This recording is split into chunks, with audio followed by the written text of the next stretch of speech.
Hello viewers, welcome back to my channel Nisha education. और आज हम सीखेंगे कि संविधान किसे कहते हैं। तो देखिए, संविधान ही हमें बताता है कि हमारे समाज का मूलभूत स्वरूप क्या है।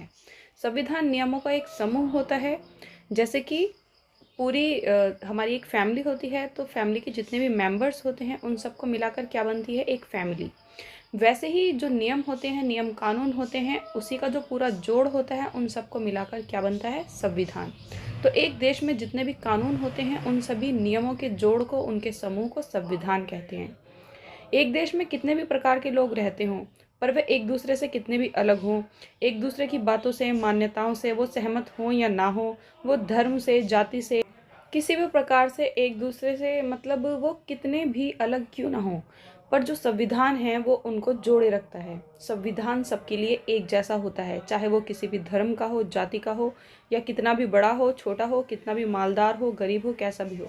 संविधान की नज़र में सब एक जैसे होते हैं और सभी लोगों को संविधान का पालन करना होता है, इसीलिए संविधान बनाया भी जाता है।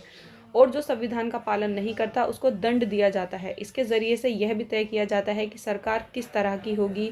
हर एक देश का अपना अलग संविधान होता है, अलग अलग कानून होते हैं। खैर, हम इस बात पर आते हैं कि संविधान कहते किसे हैं। तो वो मैंने बता दिया आपको कि संविधान पूरे देश में जितने भी कानून होते हैं उसके जोड़ को संविधान कहते हैं। हम एक लोकतंत्र देश में रहते हैं और हम अपना नेता खुद चुनते हैं। चुने जाने के बाद जो नेता होते हैं वो बहुत सारी सत्ता और जिम्मेदारियां उनको मिलती हैं और वो अपनी पावर का गलत इस्तेमाल भी कर सकते हैं। अब वो अपनी पावर का गलत इस्तेमाल ना कर सकें तो उनको कौन रोकेगा? हम और आप तो रोक नहीं सकते। कैसे रोकेंगे? क्योंकि बहुत सारे लोग उनके साथ भी होंगे और बहुत सारे लोग उनके खिलाफ भी होंगे। तो ऐसे में उनको कौन रोकता है? संविधान रोकता है। क्योंकि संविधान के कानून सभी के लिए बराबर होते हैं और वो उन्हें रोक देते हैं, इसलिए संविधान ज़रूरी है। अगर आपसे पूछा जाए संविधान क्यों ज़रूरी है, तो आप इसके लिए ये बता सकते हैं कि कोई भी कितना भी बड़ा आदमी हो, कितना भी मालदार हो, कितना भी पावरफुल हो, संविधान सबको जो है एक हद में रखता है। वो किसी को भी हद से बाहर नहीं जाने देता।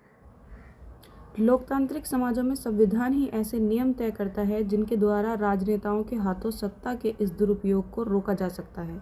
संविधान में कानूनों के अलग अलग खंड होते हैं। सत्ता के दुरुपयोग के खिलाफ ऐसे बहुत सारे कानून हैं जो मौलिक अधिकारों वाले खंड में लिखे हुए हैं, जैसे कि मैंने मौलिक अधिकार वाली वीडियो में बताया था। मौलिक अधिकार ऐसे अधिकार होते हैं जो एक देश में रहने वाले सभी लोगों को दिए जाते हैं, मतलब नागरिकों को दिए जाते हैं, और कई बार जो नागरिक नहीं होते उन्हें भी दिए जाते हैं, मतलब दूसरे देश के नागरिकों को भी दिए जाते हैं। जैसे कि हमारा संविधान कहता है कि धर्म, नस्ल, जाति, लिंग और जन्म स्थान के आधार पर किसी के भी साथ भेदभाव नहीं किया जा सकता। ये एक मौलिक अधिकार है, ये मौलिक अधिकार वाला खंड है।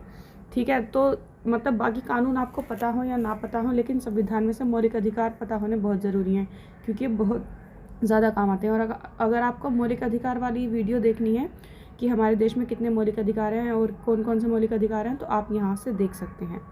लोकतंत्र में संविधान का एक महत्वपूर्ण काम ये तय करना भी होता है कि कोई भी ताकतवर समूह किसी दूसरे या फिर कम ताकतवर समूह या फिर लोगों के खिलाफ अपनी ताकत का गलत इस्तेमाल ना करे। जैसे कि अक्सर देखा गया है कि जो मालदार होते हैं वो गरीबों को दबाते हैं, ठीक है, या फिर जो ताकतवर होते हैं वो उन्हें दबाते हैं जो ताकतवर नहीं होते। हर कोई अपने से कमज़ोर समूह को दबाता है, कई बार धर्म के आधार पर, जाति के आधार पर, नस्ल के आधार पर, बहुत सारे आधारों पर दबाया जाता है, भेदभाव किया जाता है। अब आप देखिए, संविधान में इतने सारे कानून हैं, उसके बाद भी इतना सब कुछ हो जाता है। तो आप सोचिए संविधान कितना ज़रूरी है। और आई होप आपको पता चल ही गया होगा कि संविधान किसे कहते हैं। तो संविधान कहते हैं कि हमारे देश में जितने भी कानून होते हैं, या फिर किसी भी देश में जितने भी कानून होते हैं, उन सबका जो जोड़ होता है उसको संविधान कहते हैं।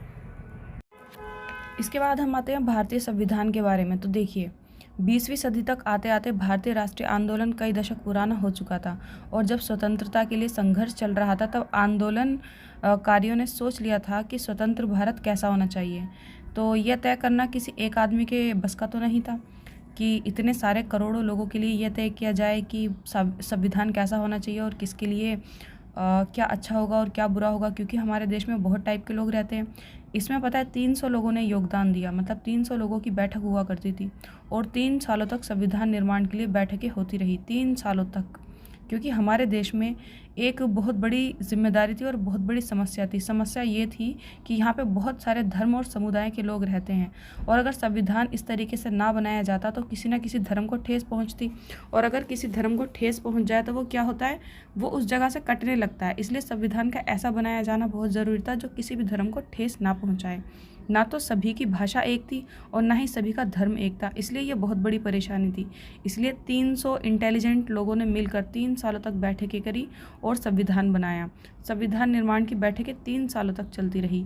भारतीय संविधान के कुछ मुख्य आयाम ये हैं, जैसे कि संघवाद। संघवाद का मतलब होता है कि एक से ज़्यादा अधिक सरकारों का होना। जैसे कि हमारे यहाँ पे किस तरीके की सरकारें होती हैं, केंद्रीय सरकार होती है, उसके बाद राज्य सरकार होती है, और उसके बाद ग्राम पंचायत भी होती है, तो इसे बोलते हैं संघवाद। तो ये भारतीय संविधान का एक मुख्य आयाम है। उसके बाद हमारे देश में संसदीय शासन पद्धति होती है, ये भी संविधान का एक आयाम है।